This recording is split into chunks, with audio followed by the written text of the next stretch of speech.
Hello students, welcome back to another video. तो हमने new batch 2026-27 के लिए बीए के हर एक सेमेस्टर की क्लास स्टार्ट कर चुके हैं और आज की वीडियो में हम BA 5th semester English literature के पेपर नंबर 1 का यूनिट नंबर 1 का 4th टॉपिक पढ़ने वाले हैं, द एथेनियन सिटी स्टेट। इसके पहले के सारे टॉपिक को हम पढ़ चुके हैं। मैंने पहले ही आपको बता दिया था जब मैंने यूनिट नंबर 1 पर पहली वीडियो अपलोड की थी पार्ट 1 की। अभी मैंने आप लोगों को बता दिया था कि मैं हर एक टॉपिक पर अलग अलग वीडियो अपलोड करूंगी। पार्ट 1 में हमने एपिक के बारे में पढ़ा, उसके बाद हमने बर्थ ऑफ ट्रेजेडी के बारे में पढ़ा, उसके बाद हमने comedy and tragedy in classical drama पढ़ा और आज की वीडियो में हम द एथेनियन सिटी स्टेट को पढ़ने वाले हैं। तो आपका टॉपिक आज का क्या है? द एथेनियन सिटी स्टेट, यानी जो ग्रीस की सिटी है एथेंस, उसके बारे में आज आपको डिटेल में सारी चीजें पढ़नी है। तो चलिए वीडियो स्टार्ट करते हैं क्योंकि ये टॉपिक आपके एग्जाम के लिए वेरी वेरी इंपॉर्टेंट है।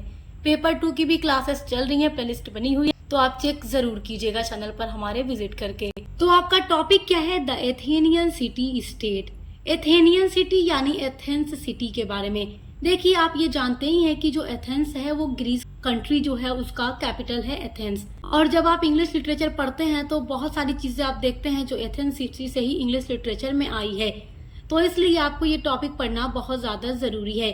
तो चलिए पढ़ना शुरू करते हैं। Athens is the capital of Greece and also its largest city. जो एथेंस है वो कैपिटल यानी राजधानी है ऑफ ग्रीस, ग्रीस की, या यूनान भी आप कह सकते हैं। तो ग्रीस या यूनान की राजधानी है Athens and also its largest city, और ग्रीस की बहुत ही लार्जेस्ट सिटी है, बहुत बड़ा शहर है। तो एथेंस जो है एक बहुत पुराना भी शहर है ग्रीस का, और बहुत ही लंबा बहुत बड़ा शहर है, और साथ ही साथ ये ग्रीस की राजधानी भी है, कैपिटल भी है। It is Greece cultural, economic and financial centre. और जो एथेंस सिटी है वो ग्रीस का कल्चरल यानी सांस्कृतिक, इकोनॉमिक यानी आर्थिक, एंड फाइनेंशियल मतलब वित्तीय, सेंटर मतलब केंद्र है। तो जो एथेंस सिटी है वो ग्रीक का cultural, economic and financial centre है। बहुत ही फेमस सिटी है ये यूनान की। द सिटी हैज एक्सपीरियंस्ड, और इस सिटी के पास एक्सपीरियंस है, अनुभव है, बोथ दोनों का, phenomenal growth and also dramatic heart break. तो इस शहर ने अभूतपूर्व विकास के साथ साथ, डेवलपमेंट के साथ साथ जो ड्रामेटिक हार्ट ब्रेक है उसको भी फील किया है, महसूस किया है। देखिए, जब आप इंग्लिश लिटरेचर में ट्रेजेडी को पढ़ते हैं, ड्रामा पढ़ते हैं या एपिक पढ़ते हैं, कोई भी टॉपिक आप देखते हैं इंग्लिश लिटरेचर का, वो कहाँ से आया है इंग्लिश लिटरेचर में? वो यूनान से, यूनान की सिटी एथेंस से ही इंग्लिश लिटरेचर में आया है। तो जो एथेंस सिटी है बहुत ही फेमस सिटी है। यहाँ से बहुत सारे इंग्लिश लिटरेचर के टॉपिक डेवलप होकर लिटरेचर में आए हैं, दुनिया भर में फैले हैं।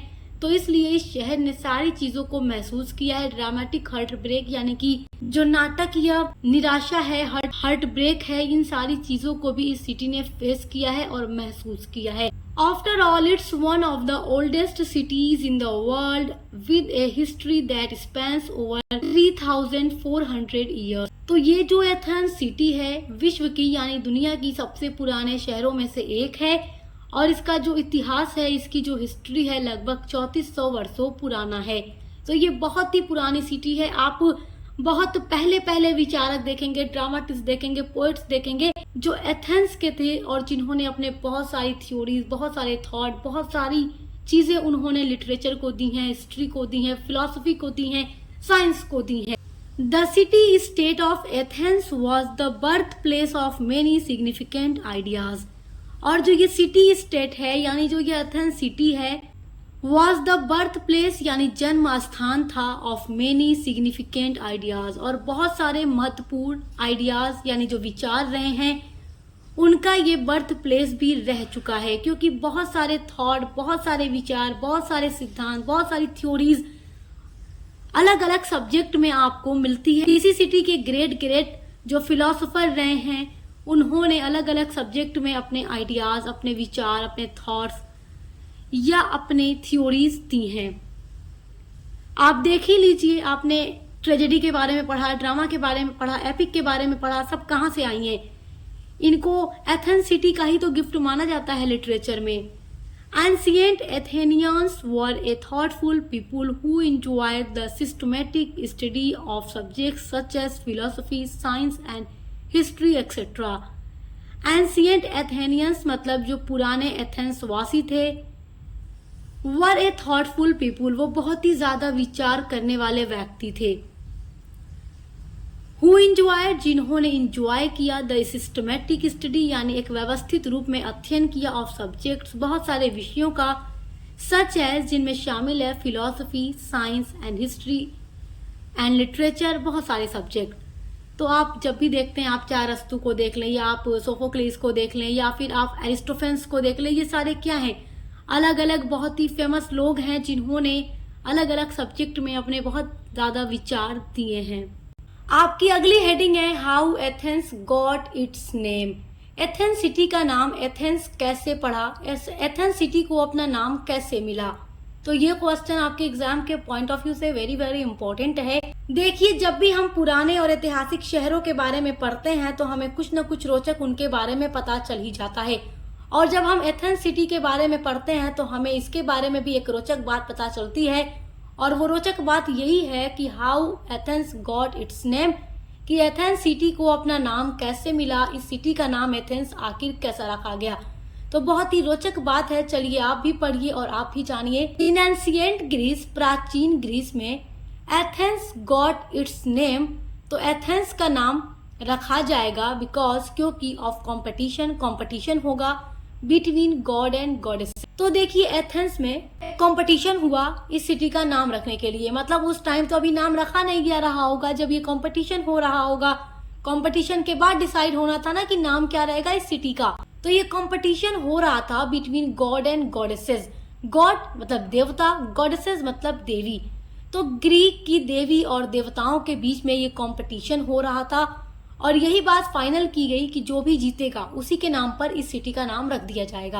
अब कंपटीशन किस चीज का था वो आपको आगे वीडियो में पता चलेगी। देखिए, इन इट्स फाइनल स्टेज, और कंपटीशन के लास्ट स्टेज तक पहुंचते the contest was down to just 2 competitors. अब लास्ट स्टेज पर जब पहुंचते हैं तो बस अब केवल 2 देवी देवता बचते हैं, मतलब एक देवी बचती है और एक देवता बचते हैं।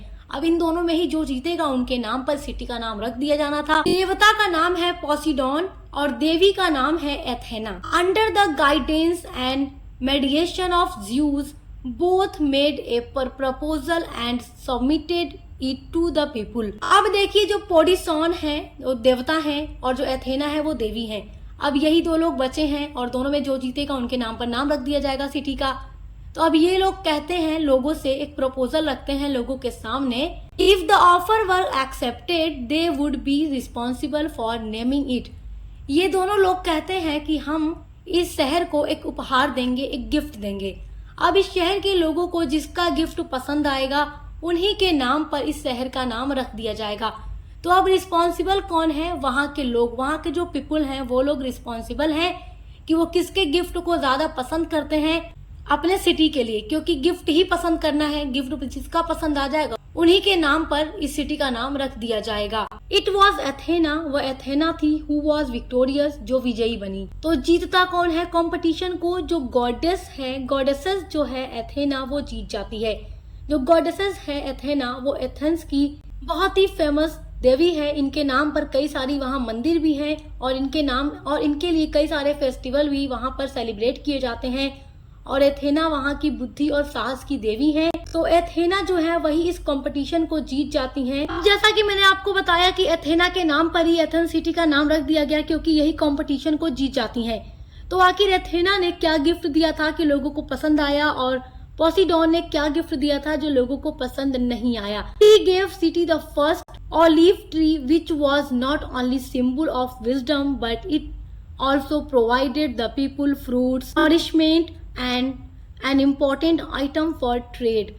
तो एथेना जो गॉडेसेस थी उन्होंने इस सिटी को दिया एक ऐसा गिफ्ट जो लोगों को बहुत पसंद आया था, और वो था ऑलिव ट्री यानी जैतून का पेड़। Which was not only a symbol, जो केवल एक सिंबल नहीं था ऑफ विजडम यानी बुद्धि या साहस का या शांति का, बट लेकिन it also provided the people fruits, जबकि ये पेड़ लोगों को प्रोवाइड करता था फल, nourishment and important item for trade, जो लोगों को लकड़ियां भी प्रोवाइड करेगा, जो लोगों को फ्रूट्स भी देगा, जो लोगों को छांव भी देगा, और जो लोगों को बहुत सारी ऐसी चीज देगा जैसे कि फ्रूट्स को बेचकर लोग ट्रेड कर सकते हैं, व्यापार कर सकते हैं, लकड़ियों को बेचकर लोग व्यापार करके पैसे कमा सकते हैं। तो लोगों को ऐसा लगा कि जो एथेना गॉडेसेस ने गिफ्ट दिया है सिटी को वो वाकई बहुत अच्छा है और इससे लोगों को कई सारी चीजें मिलेंगी और साथ ही साथ लोग व्यापार भी कर पाएंगे। And Poseidon's gift a spring of water, और पॉसीडॉन ने उस वहां के लोगों को एक पानी का झरना गिफ्ट किया था, जो एक खारे पानी का झरना था। उसका पानी इतना खारा था जितना समुद्र का खारा होता है, इसलिए वहां के लोगों को लगा कि ये झरना हमारे किसी काम का नहीं है, ये इसका पानी तो पीने लायक भी नहीं है, तो ये हमारे काम किस तरीके से आएगा। इसलिए उस सिटी के लोगों को स्प्रिंग ऑफ वाटर बहुत ही बेकार लगा और ऑलिव ट्री लोगों को बहुत ज्यादा पसंद आया क्योंकि ये लोगों को कई सारे फायदे दे रहा था। तो इसलिए वहां के लोग रिस्पॉन्सिबल थे कि किसके नाम पर रखा जाएगा सिटी का नाम, तो उन्होंने ऑलिव ट्री को पसंद किया और एथेना के गिफ्ट को बहुत ज्यादा पसंद किया।